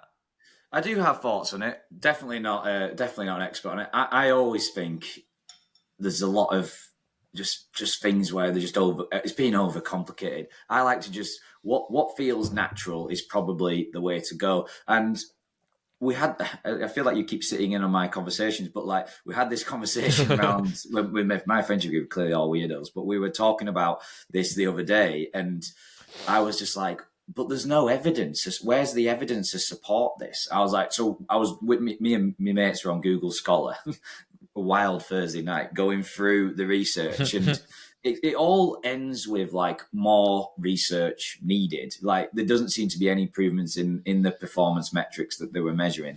As we've said before, though, there's a lot to control. It's a new field, so I'm not saying that down the line that might be the best way. But one of my friends made a good point, which I kind of like, oh, you're swaying me a bit. It was like during the low intensity style stuff, just breathing through your nose naturally makes you run slower. You get like that clean air through the nostrils, probably keeps your heart rate down. And most people do struggle to, when I say run at zone 2, they go at Mach 5, don't they? And they can't do it. They can't run slow. And I can't run at 6 minutes per kilometre. It's like, yes, you can. Like just slow your stride rate, increase your cadence, that kind of thing. But that might be a way, like not through necessarily any performance improvements, but it might just be a way of just making them perform at those slower ones. So it could be that way, but definitely not an expert. I've read the top journals that came up on Google Scholar, and it was all like inconclusive. And I just think you figuring out for yourself is just as good of a way as anyone else. And you found that when you did like a combination of both breathings, you felt better when it came natural and you switched off. Because sometimes you try and do certain things and then you get stressed, you increase your cortisol, and that has negative effects on everything. And there's always placebo as well. Like placebo is a real thing. Placebo can change your physiology. So sometimes you're thinking it's working, and I don't know. I would just keep it simple personally. That being said, I'm always open. If a new study comes out and it's like it showed improvements in time trial or health markers or something down the line, and it was randomized control trial, and then they made systematic reviews on it, and there was loads of evidence support. Great, and I'm also open to trying it as well. I would definitely give it a go. I saw Matty had been on a course. I'd definitely go on that and like see if it works. If it works and you're feeling good, then do it. But if it doesn't, I wouldn't be forcing it. That's probably what I'd say on that one. Yeah, honestly, it's and obviously with fitness trackers, and I've not got it on, but I've got a Whoop band, and I've been like, you can probably tell I like to get into the weeds with a lot of this stuff, and I do enjoy and I think actually a lot of that has helped me in like my aerobic base, like being strict with my zone 2. When I have to run like a granddad, I will do, and just sort of like building that base. But like what I do notice is I will like experiment with like different types of breathing when I'm running and looking at that. And all right, it's probably not that enjoyable. It's like fucking neurotic, but like looking at like how I change my breathing and what it does to the heart is really interesting. So like, let's say I'm doing a zone 2 run, and I'll start off just whatever. I'm not thinking about the breathing, and I'll look at the watch or whatever, and you'll see it start to go into that zone 3, and I'm like, okay, right. And then what I noticed is, have you heard of the cyclic sigh? No, go on. Human talks about it. So apparently, it's the fastest way to bring your nervous system into like a rest and digest kind of. I don't know about digest, but like.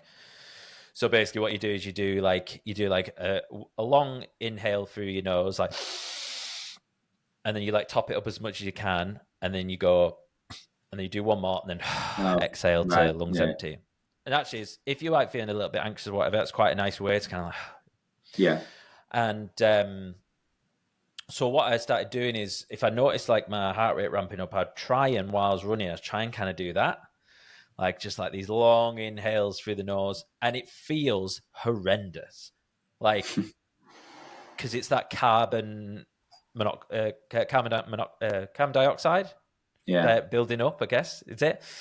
So it's that feeling's kind of horrible. But conversely, even though it feels horrible, you see the heart rate start to go down. And I'm like, also interesting. I mean, I don't know, like it's I feel like maybe it's just a combination. Like if I'm going out on a run or whatever, and sometimes mixing it up is quite nice. I've spoken to one of my mates who's a really good ultra runner, and he's like, he just has all these like different patterns that he swaps out. So he'll be going along, and then like you get like, I don't know, you'll get like a little rhythm in his head, and then he'll change it, and then it'll go to like long, and then I don't know. It's I I get really into the weeds with this stuff. And I Yeah. don't know which is more beneficial. It's like psychological warfare, though, isn't it? Ultra endurance. You're always in your own head. Whether that has any physiological benefit doing what your mate's doing, no idea. But it's clearly helping him psychologically getting through it, isn't it? Like I find that when I'm running, I've got a certain pattern with my feet and my arms that I'm like, oh, I feel good here. And I sometimes try and settle back into that, and it seems to work. Whether it is doing anything physiologically, I'm not sure. But yeah, you have your own little quirks that work for you on those kind of longer style runs. And then with your kind of running the zone too, I guess you're also relying on the accuracy of that watch that you're using. Like, is that your zone 2? You'll have never done an actual test, I imagine, to determine your heart rate zones. So you're just going off Apple Watch and Garmin and what they've prescribed for you. That the only real way is for you to do like an incremental lactate threshold test where they prick your finger and they take bloods and they analyze that blood, and when it hits a certain amount, you've gone past your lactate threshold, and then you're out of zone 2 kind of thing. That could be worth you doing, to just so you've got your zones. But I'd go down to see like specialist physiology lab at a university, get it done, get somebody there to do it, and then that'll be interesting for you. But they change as well over time, so you kind of, it's frustrating when you look at your watch and it's like, oh, I'm in zone 3 now. But like, are you? If you're getting in the mood and you're not actually in zone 3, just because your watch is telling you, that would be really tedious. So I'd always be looking at the accuracy of those. Probably get a chest strap just to give it a little bit more accuracy as well than just the device, because I'm not sure on the accuracy of these really. So that'd be something to think about as well. If it's affecting your mood, then I'd definitely be making sure that they're all accurate. Yeah, I think that because I did a little bit of research on all the different watches and stuff, and I think what I got to the realization was that the Whoop was like the most accurate. I think because the way it's so close to the skin, and I think it was something like around like 6 beats for out of like a strap, like, or something like that. So it's kind of like. So it's one of them, isn't it, where you can kind of like, I suppose, if you can't like afford to go and get a lactate, whatever, threshold test, then threshold test, then I suppose you could, if you like went right in the middle of that zone 2 or whatever, then that's probably going to be somewhere around right. But, you just go off conversation, don't you? If you can hold a conversation, you're probably in zone 2. If you can say like a long sentence and then go, that's probably zone 3. Short sentences, zone 4, and then no speaking. That's probably not too far off either, to be honest. But for most people, just getting out there and doing something, you're going to improve. I guess the higher level you go is where you really need that accuracy, really. But if you're just starting out, then I wouldn't let technology ruin the enjoyment of it, of just getting out there. I would just, if it's meant to be zone 2, try and do it so you can hold a conversation and it won't be too far off. And then I'd probably look at your watch, try and marry them up, so see what it feels like zone 2. My old university lecturer, Rich Blagrove, he's written a book called Strength and Conditioning for Runners, and I messaged him like, what's your thoughts on all this? And he was like, his elite level runners, they can like literally, when he's doing the testing, they can say exactly when they go from like zone 2 into zone 3 into zone 5. They're so experienced with the feeling of their body, they can pinpoint. And he's like, yep. When he's actually doing the testing, it's bob on. So I think you've got that feel when you've done it enough. You'll know when you're not in those low zones and when you are in the high zones, and just use your own body awareness. Yeah, for sure. Yeah, and the other side to this as well is like you say, that enjoyment thing. And the lad that I was talking about before, who's the really good runner, like he's not into like heart rate zones or whatever. Like he just goes out running and just enjoys it. Just gets out in the hills, rather than doing zone 2 and doing intervals or whatever. And it's like, if you want to be a better runner, just get out running more but enjoy it. And that's something beautiful about like trail runs and stuff, is like, rather than being like on the tarmac, that you're like, there's like trees and there's like all this like beautiful smells, and it's actually like a really enjoyable experience. So that's actually something I've and trying to like reincorporate is like, oh, do it because you enjoy it. Definitely.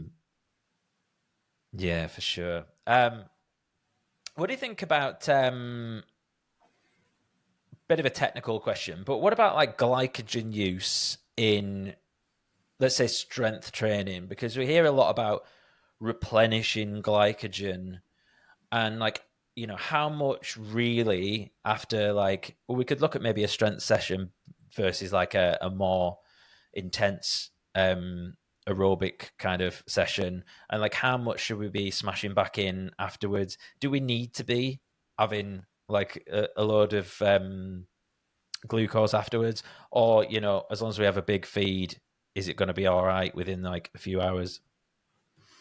Good question. I actually put a poll up the other day on my story. It was looking at like which is the best diet for fat loss, strength, and muscle building, and it was high carb, low fat versus high fat, low carb.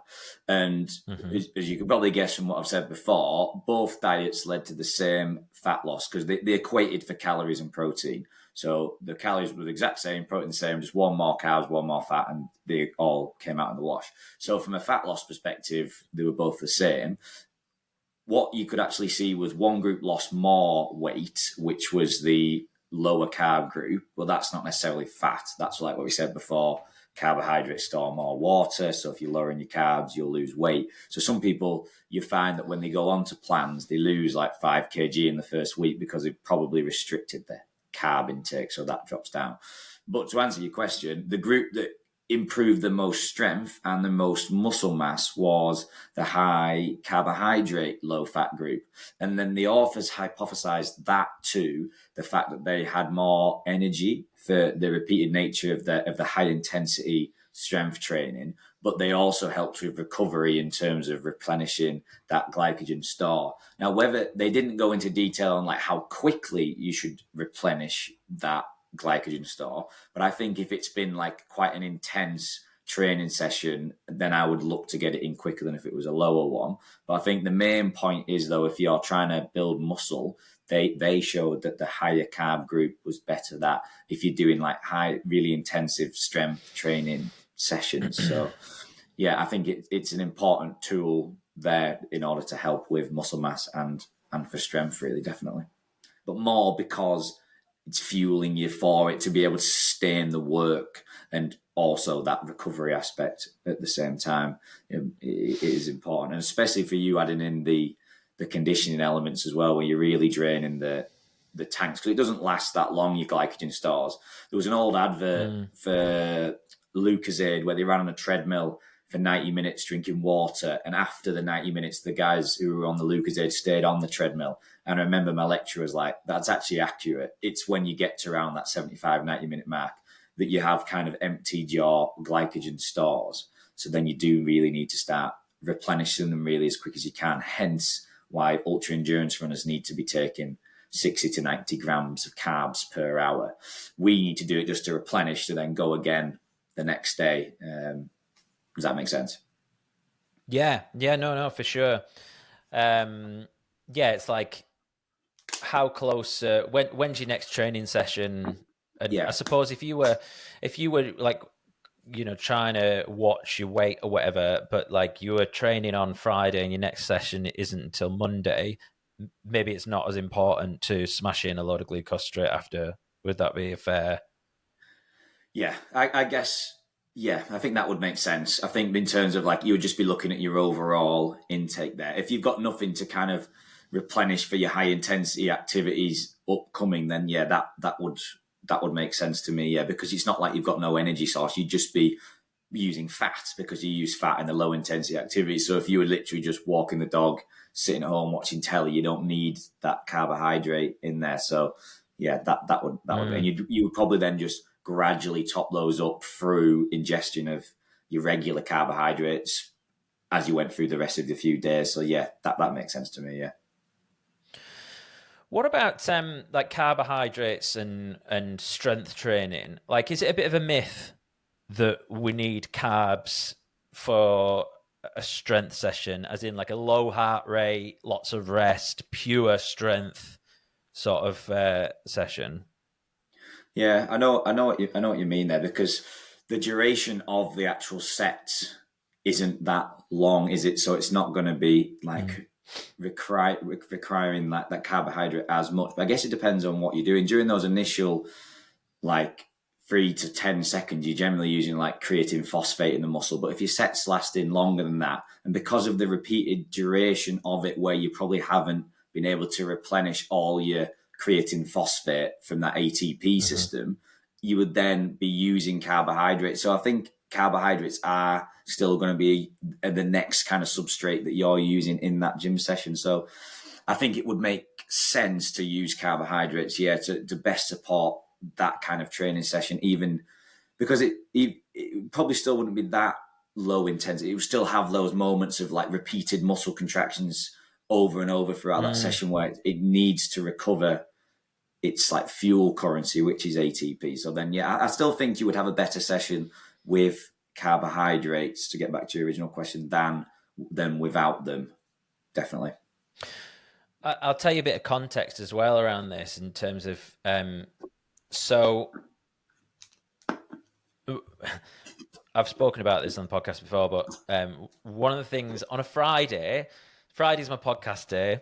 I usually do 2 recordings, and then I'll train at some point, and I might have a therapy session somewhere in there as well. So for me, it's about energy management. And also that comes into like a neural thing, like neural energy, and being able to like recall things in my head and be able to like, control the conversation and etc. And so over the last few months, I've been experimenting with times of training and fuel and how that makes me feel. And what I noticed is like the version of me that's at 9 o'clock in the morning versus the version of me that's at 3 o'clock in the afternoon are very different. Caffeine's probably a big part of that. But like also, but what I've been doing is I tend to my neural performance is better the less carbohydrates I have, or the more fasted I am. I mean, I've actually had some protein this morning because I'm trying to build muscle at the moment. But normally, like, I'd sort of do a bit of intermittent fasting. And this one time I did a podcast in the morning, and then I went to the gym, and I did a strength session. I'd not had anything to eat, and I absolutely like. Actually, do you know what? I'm talking absolute shit. This is a totally different example. The reason I was going to say this is I did a strength session, one time when I was 22 hours into a fast. It was quite recently. And I found that I was in the gym for like 3 hours. And my long sort of like long, slow energy was actually better because I was just doing sort of like strength-based stuff that wasn't much like high heart rate or whatever, and I found it fascinating. Whereas normally, like if I'm regularly like I'm fueled in a regular manner, a bit of carbs or whatever, I'll start to fatigue about like 1 hour 40 to maybe 2 hours or whatever. But I just found it fascinating how when I'd not actually had anything, I seemed to be able to go longer. If I was doing a high rock session, obviously I wouldn't have been able to do that. I know what you're saying. But it got me thinking and about like whether, like how much we actually need it for that sort of stuff. But are we then going to be using, like, are we draining the tank for the following day? Is that going to be the downside? Because that's maybe something I was thinking about. Is that the biggest thing that's going on in terms of fueling? When soon as you were talking, then what I was thinking about was like if this was a research study, you would be getting destroyed for it not being long term. So like I would be looked to seeing if you did these 2 hour fasts and you still felt great like every single time you did those gym sessions after 8 to 12 weeks, then fair enough. Then it is something that might work for you. We are all individuals who respond to different things. It might just be like a psychological thing. It might just be that you don't believe that carbohydrates are helpful, so you're in that gym session without the carbs and you're literally thinking, I feel great. And you're almost like, it's a big part of it. Like there was a study that looked at, they gave one group creatine and one group, they told them they'd had creatine and they didn't. And they both got the same results. Whereas the other groups that weren't on it and were told they weren't on it didn't. So the brain is very, very powerful. It literally convinced the person they were on creatine, they got the same results. It's crazy. So it could be that. Yeah. And then you also said about you were 1 hour 40 into the gym session, you started to feel waffy. That's because you've probably utilized, like we said before, those carbohydrate sources, and you need some kind of intra-session fueling. That's a big old training session you're doing there. 1 hour 42. Was this in the gym? Yeah. What were you doing in there? Yeah. Get lost. So you probably just need to start fueling during that session to sustain it. Yeah, I think, to be honest, like my average session is probably about an hour and a half to 2 hours. But as you can tell, I do like chatting. So,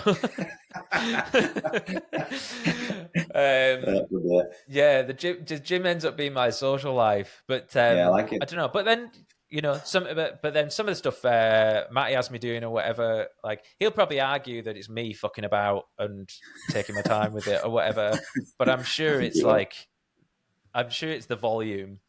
But yeah, I think I could definitely do some things a little bit quicker. But yeah, I nearly missed the start of the football the other night because I was in there way too long. But I think for me, I'm always like, as you can tell, I'm always looking at the detail. I'm like, shit, am I doing that right? Or whatever. Yeah, that's good.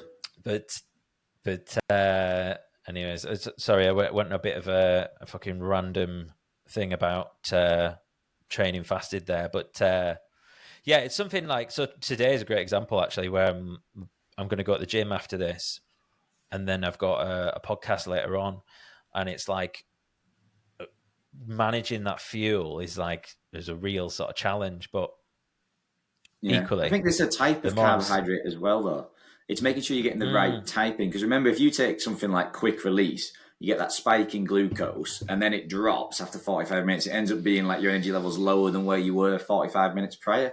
But if you're getting just a steady release of like your whole grain stuff, your fruits and your vegetables, your fiber stuff throughout the day, you should be okay. But that carbohydrates can make you sleepy. That's why the argument of you shouldn't have carbs after 5 is a myth, because they don't keep you awake. They often make you fall asleep. So that might be why if you're just plowing in loads of carbs, you may actually be making yourself feel sleepy and you've got to be switched on for a 2-hour podcast. So it might be, I'd be looking at the type of carbohydrate. And if you don't feel like you're needing them there and it does make you feel a little bit sleepy, then I'd just stick with what you're doing. If it's making you feel alert and more cognitively switched on for your work, then I wouldn't be probably changing it too much. Do you know as well though, like the more I think about it, I'm just like, but how much of it is just up here? Because I've got it in my head that, oh no, I can't have a feed before an afternoon podcast because I can't think. And it's like, that never used to be a thing. Like I never used to struggle. Like, don't get me wrong, we all get tired in the like at work in the afternoon or whatever. But I think it's just allowing not to be like mega quick all the time. Like we're human beings and we're allowed to be a little bit slow. I literally I've got another screen here that'll give me like a little verbal cue. It'll be like a cue. So, and sometimes it's just pause. Like it literally just says pause, like just slow down, like don't worry about like jumping in with another question. Like it's okay to think. Yes. Do you know what today's is? Today's prompt, which hasn't worked, is less words. It's a topic we're both interested in, isn't it, though? Like, I find myself not waffling on it. I think it's interesting. And, like, if you ask me a question that I'm interested in, I can't help it. Like, I go to town And then whilst I'm talking, I think about kind of another subject that's kind of linked to it. And then I bet someone, when I listen back to this, it was like 5-minute answers, but hopefully people take stuff from it. And we're not saying anything is set in stone. They can kind of interpret themselves, apply it to their own training, completely disagree with it. But then that's good. Then we can have a debate and then hopefully everybody moves on. But we're not saying anything that's not supported by the evidence. It's just we're saying what we're passionate about and where the research is at the moment. Yeah, for sure. And by the way, the less words is for me, like you can talk as much as you want. Like, but having said that, I have like a lot of people say they prefer some of the podcasts where like I do like blab a little bit because it's more like a normal conversation rather than going, right, okay, what's the most effective you know, like I think people just want authenticity, don't they? Right, I'm going to run through like a few more things before we wrap up, see what we can fit in. So I've got this thing where I do desert island exercises. If you were on a desert island, let's say there was plenty of fuel sources there or whatever, what would be the 5 exercises you would do to give you the most chances of remaining injury-free, functional strength? 5. If I'm going to say which one I did with the most fun, I was going to say the only exercise actually, my favourite exercise at the moment I look forward to doing is the Olympic lift, the snatch. I really like that. But staying injury-free, probably have to have some kind of power in there. So I'd do like a high pull, because if I did a power clean, it's a bit more risky, so I might do that. But if I just do a high pull, I'd do that from a power perspective. I'd want some kind of squat variation, like a single leg squat in there to correct imbalances from a leg strength perspective. And then something posterior chin. So I'd keep, if it was about function, I'd go like a single leg RDL. And then I'd want to look good when I got rescued. So some at chest base, dumbbell bench press, get that in there. And then pull-ups from a tree, try and get 20 in a row, something like that. That'd be my 5. Yeah, I love it. What about ab exercises? There seems to be you don't really get like people talking about ab exercises for some reason. No. Are ab exercises necessary to have abs? No, we've all somewhere hidden. I've got a 6-pack. We've all got a rectus abdominis in there somewhere. It's in our anatomy. Like, they do get a lot of bad press, like flexion-based exercises, but it's like the same as a bicep curl. You've got like flexion, extension, and ab will respond to flexion, extension. But you can also, so from like a muscle growth perspective, that makes sense in order to build the ab, go through like crunch-style exercises. Obviously, that can then lead to, if you do it too much, can lead to lower back issues, kind of repetitive strain on the vertebrae. And so there's more kind of functional style exercises that I put into my plans, and that's you've got 3 categories. So you want exercises that like stop sideways movement, so that's anti-lateral flexion. So that might be like farmers carries, suitcase carries, side plank. They stop the body going like that way. You've got anti-flexion and extension, so you stop the body going forwards and backwards. For that for me is like dead bugs, hollow holds, hollow rocks, where I'm maintaining that same posture. And then finally you've got anti-rotation, so you're stopping the body twisting, and that might be like, I don't know if you've ever done like pal-off press where you're pressing out like that, cable wood chops.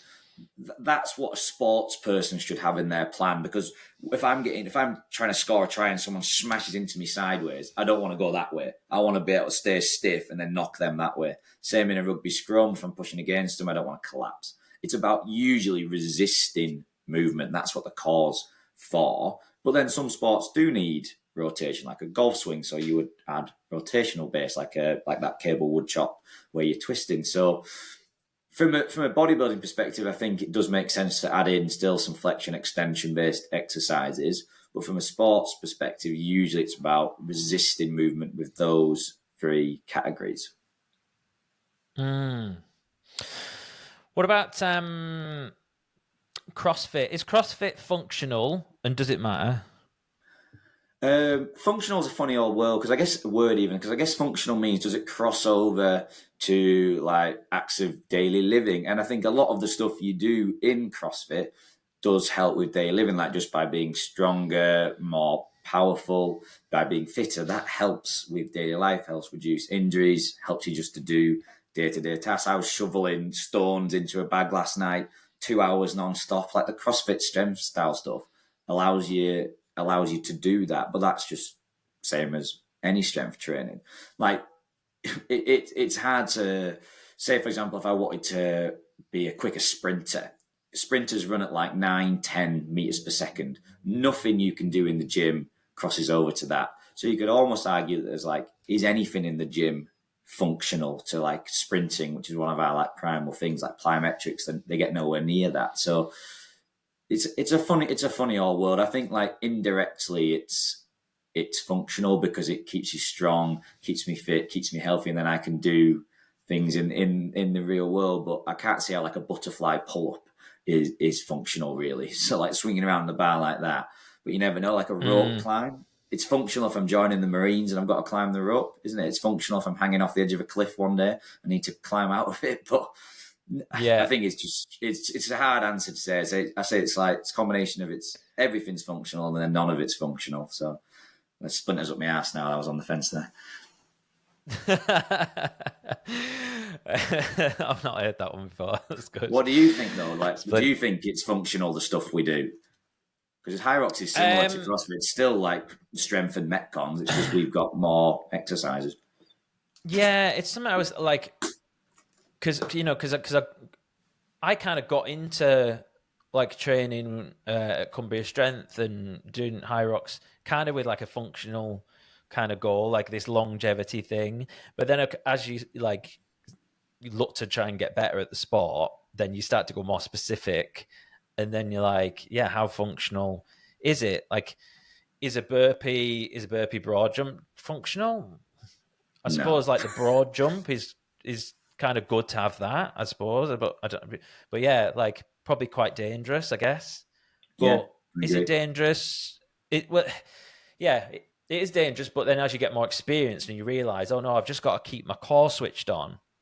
Like that's probably, I think, like in terms of like back injuries and stuff. So, I'm gonna jump up on that fence with you, I think, and say I think it's a mixture, isn't it? Yeah. The thing is, with Hyrox, I actually think I do like Hyrox in terms of I like the movements are very like primal, like push a sled, pull a sled, carry a heavy object. If you look at the army fitness test, that's changed from like, can you do 40 sit-ups to loaded carries? That's real world for them. If they've got to pick up a wounded soldier, what the heck's 50 crunches going to do? They need to be strong and off balance, stuff like that.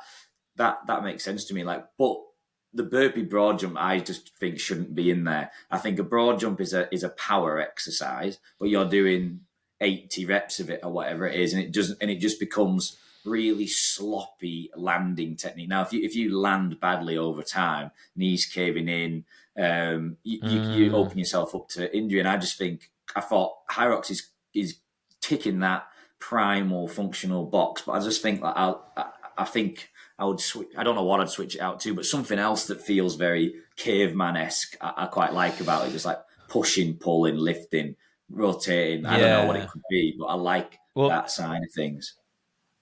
I had Matty on the podcast last year, and we spoke about this, and I said, "What would you add in to Hyrox? Okay. What is it missing?" And he said, "A sandbag carry." Yeah, anything like that. Which would be better, wouldn't it? Yeah. Definitely more functional. I do enjoy the old sandbag carries. Like, yeah, it's it like you say, it feels primal. Like it does definitely feel very manly to be like legging it with a fucking 50-kilo sandbag on your shoulder.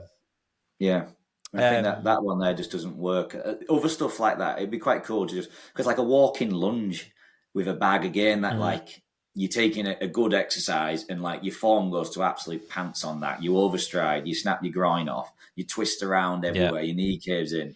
Like, I reckon you could make like a new high rocks that's just like pure caveman movements. I'd have to think about it more rather than just spitballs. But like a sandbag carry would be perfect. But you couldn't have too many carries in there. If you've got sandbag and farmers, you've got sled push and pull. You've kind of like, is there other ones, other primal movements that we could think about that would still flow with the theme of the day, like ski and rows, great. Even if you added another herb, maybe added in the bike, like something like that, something that would be useful. But I don't know. That could be. I think we're an idea here. We should start a new brand, Caveman Rocks. There's loads of new ones coming out. There's one called Strive I'm doing next week, and that's like they're trying to be the new high rocks. It's like you run 250 meters. And then you do max distance erg in the remainder of a 6-minute window. And like AFX has come in as well, hasn't it? So there's High Rocks was CrossFit, and then High Rocks was like the next big thing. And there's a few little sub branches of that coming in now, isn't there? That's like all done in 1 hour kind of thing. There's a serious, like the High Rocks people must be making an absolute fortune. If you'd have jumped on that idea early doors, holy moly. Like it's I wish I'd have thought about something like that, because it's not that complicated, is it really? You go on a run, and you do a move, and you're going to run but it's just a big old circuit, isn't it? That people have done for years, but they've monopolised it. They've been very clever with the marketing and stuff. You know, they've tapped into like, you know, you look at the photographs and it's like shirts off, and it's kind of like I must admit, like, I find like the sort of the vanity thing like a little bit cringe. Like when I first did my first high rocks, and like it's like you're there with the lads and tops off and everything, you're like, and you get your picture at the end, and it's cool. Do you know what I mean? And you feel good or whatever. And I was watching the World Championships, and I was seeing, you know, Hunter, Mac, and Sandbach and all those guys or whatever, and they're running round, and it just like occurred to me, and I was just like, I don't think if you've got all the elite sports people with the tops off, I don't think it'll ever be taken seriously. Yeah. Like, do you know what I mean? Like, it's just like, it's kind of like those guys are in amazing shape, and I'm looking at them and I'm just like, you've kind of lost the game. You're not going to get into like the Olympics here. So I don't know. I might need to. You might see me change. I might have a t-shirt on next time. Either that, or I'll get jacked and I'll be like, no, fuck that. I'll be on the sunbeds. I'll have my top off. It's weird for outsiders, isn't it? Like I had a PT client come in the other day, and it was dead hot, and there was a few with the tops off in the gym, and he was like, "Why has everyone got the tops off?" And I was like, "It's just what happens.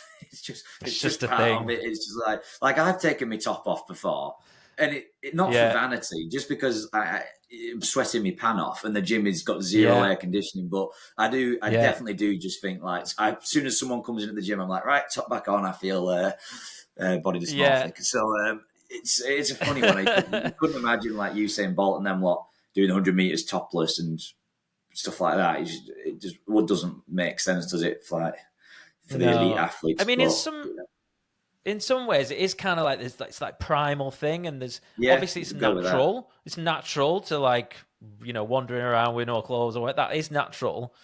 But yeah, it just is a bit strange. I do find though, you get like an extra gear, like if you take the top off. So I agree. I completely can relate to that. Yeah, I remember like I was doing a class once and I was like really amped up for it. And it was like, I remember like just for a moment, I was like just looking around, and I think I was looking for something else to take off. And I was like, it was literally just my shorts. And I'm like, all right, well, they're not coming off. Next class. Yeah. So it does weirdly help. I know exactly what you mean. It's like you feel free, don't you? And you're just like, but then when we do running workouts, I can't I can't be seen running around Barrow with my top off in my own head. I can't bother with people driving by going, what is that guy doing? Even though when the other lads do it, I think that just looks normal. So if we're doing a running work, I'm like, right, top back on, run around the grass, whatever it is, and then top back off, do a 5 wall balls, and then I just think, what am I doing? If you're going to own it, just own it. Stop being soft. But it just feels weird running around Barrow with me top off. I just like, I can't do it. I can't do it yet. But maybe I need to get shredded as well. Yeah, watch this space. Yeah. All right, mate. Well, I guess we'll wrap this up. Thank you so much. Where do you want to direct people? Like, where should they find your stuff? Mainly Instagram. It's at Paddy Maher, which is Maher. It's a weird name, Irish, and then S&C, SANDC. So at Paddy Maher, S&C on Instagram. That's kind of my TikTok is, I don't know why I call myself this. It's the Ginger PT. I've definitely not pushed TikTok well enough, but I usually just copy my videos from Instagram straight to TikTok. So I'd probably just go Instagram. Really, I'm on Twitter, but mainly just to read other people's stuff. I don't post much, so yeah, I'd go down Instagram, and then based out of Industry 13. If you ever want to pop in and see us, then come in there. If you ever want to chinwag, just let us know. But that's where I'm set up. Amazing. Oh, thank you so much. And listen, and I'll pop down for a session at some point in between my high roxes and my plans or whatever. But thanks again, mate. And this has been awesome. Have a good day, and I'll catch you in a bit. Thanks, mate. Thanks for having me.